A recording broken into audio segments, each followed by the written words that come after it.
Now today we're going to be answering the question which is on everyone's lips. Can you bake a cake on no more than £10? Let's find out.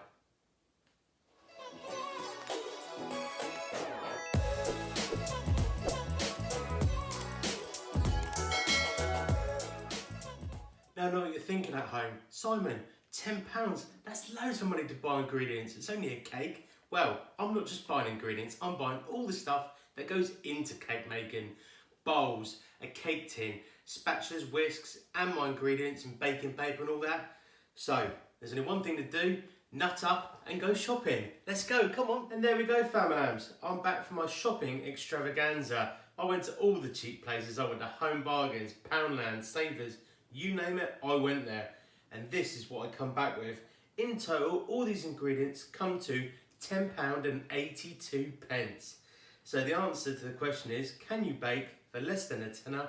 The answer is no. No, you can't. Yes, I went 82p over my budget, but you know what? Who really cares? This experiment was to show you that you don't need to go out and buy expensive tins, expensive mixers in order to bake. So let's crack on and make a nice chocolate cake. Right, the ingredients you're going to need to make this chocolate cake are as follows. In this bowl, I have got 200 grams of self-raising flour. In this bowl, I have got 265 grams of butter. In this bowl, you've guessed it, I have got 265 grams of caster sugar. If you can't get caster sugar, use granulated. Who cares? In this bowl, I have got 65 grams of cocoa powder. And in my new £1 salad bowl, I have got 4 chicky eggs.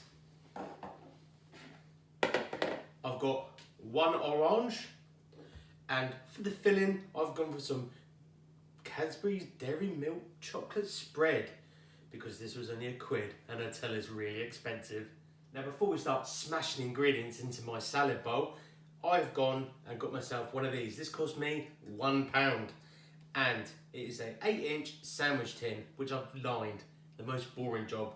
Usually you'd need 2 of these, but my budget couldn't stretch to it, so I'm going to bake one at a time because that sounds like fun, doesn't it? Let's start mixing ingredients together. So in your bowl, get your butter and it's straight in. Next, go in with your sugar.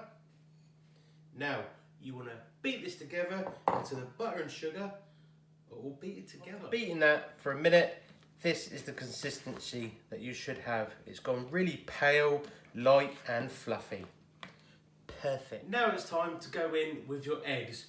Crack them in one at a time and give them a good old beat around. If you try to do all the eggs in at one go, it will make your mixture curdle and it will make it look real lucky. And you don't really want that, do you?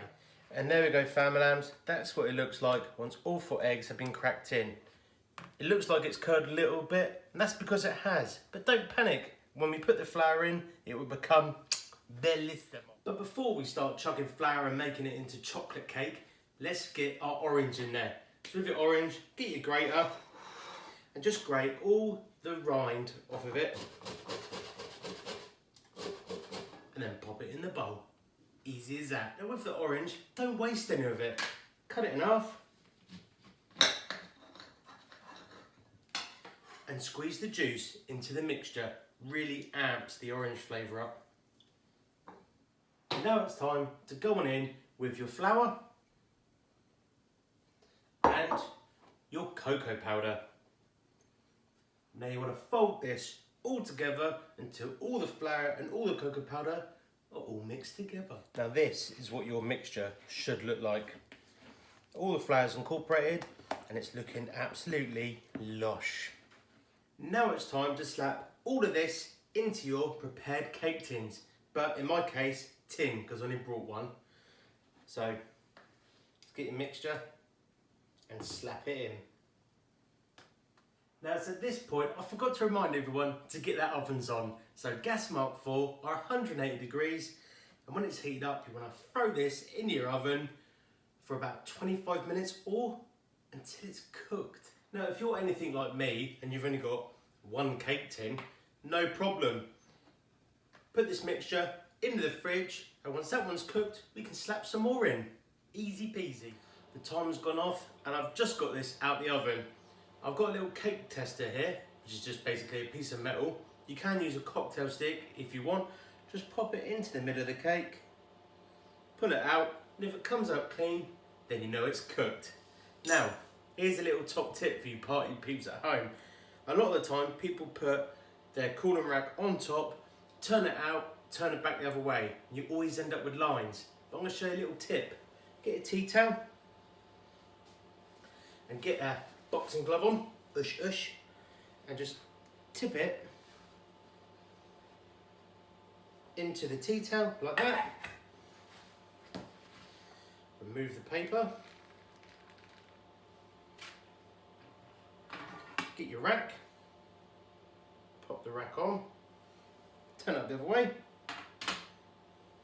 And there you go, a cake with no lines. Top tip.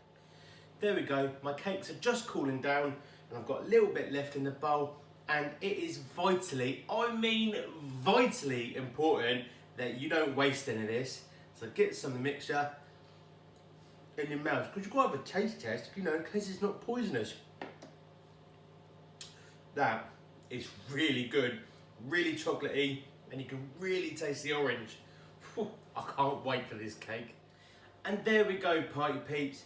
That's our 3 cakes all cooled down, and now it's time to assemble them.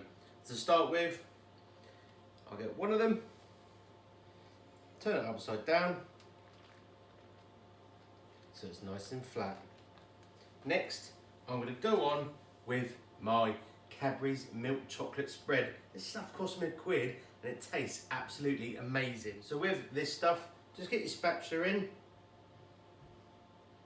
oink a load out,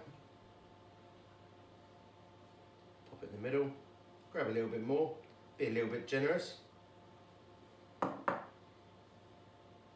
And now you want to spread this right to the edges until it's all spread out really. And there we go, there's the chocolate spread on the first layer. Now it's time to go on with the second one. But I've noticed something quite strange, that this cake is slightly bigger than this cake. So what I'm going to do, I'm going to trim up the edges and make it so it fits. Now the back of your cake will look a little bit rough and ready, but don't worry about it, that's home baking. Just leave the nice bit for the front. Now it's time to slap even more of the chocolate spread on top, and then we go on with our top and final layer. And there we go, there is a 3-layer chocolate cake. Now to finish it off, go over with a little bit of the cocoa powder. Now usually you'd use a sieve for this, but my budget didn't stretch that. So I'm using a tablespoon, and all you're going to do, literally, just give it a little dusting over. And there we go, party peeps, this is the end result. Can you bake a cake for £10? No chance. But can you bake a 3-layer chocolate orange cake with spread for £10.82p? Of course you can. And now it's time for the taste test. And here comes the most heartbreaking part. Let's cut into it. And there we go, party peeps. That is the result of all our hard work. Now it's time to shut up and get this in our gobs.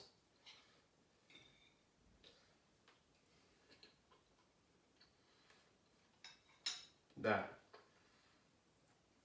is really good. Really orangey, really chocolatey. And you know what? For £10, that is a winner Wednesday dinner. Thank you so much for taking the time out to watch my video. If you've enjoyed it, don't forget to leave a thumbs up. And until next time, peace out!